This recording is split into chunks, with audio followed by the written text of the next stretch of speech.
ГСП онлайн. Городские новости сейчас. Среда, 11:00. Памятник павшим воинам-афганцам. Из года в год, 15 февраля, тут людно. Рядом со стелой черный тюльпан, кадеты, ветераны, простые горожане. Все они пришли сюда не случайно. 29 лет назад, 15 февраля, из далекого жаркого Афганистана вышла последняя колонна, тогда еще советских солдат. За годы военной кампании в этой стране оттуда живыми не вернулись почти 15 тысяч военнослужащих. А те, кто выжил, уже никогда не стали прежними беззаботными мальчишками. В свои 20 с небольшим они мечтали о том, чтобы в далеком Афгане как можно быстрее закончилась война. Для нас было действительно праздником, потому что я демобилизовался в 83 году. И, считайте, я 6 лет ждал, когда закончится эта война.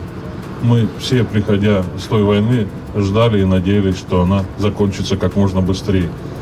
Потому что в войне нет ничего хорошего. И когда все-таки она закончилась, для нас это было действительно очень важно, очень торжественно. Спустя некоторое время день вывода войск из Афганистана стал днем памяти всех воинов-интернационалистов. Тех, кто был в Чечне, пусть и российской, но такой враждебной еще пару десятилетий назад, во Вьетнаме и Анголе. Всех тех, кто и теперь гибнет в войнах за пределами своей родины. Только по примерным подсчетам за последние десятилетия, начиная с событий в Афганистане, Россия потеряла в таких конфликтах 25 тысяч воинов.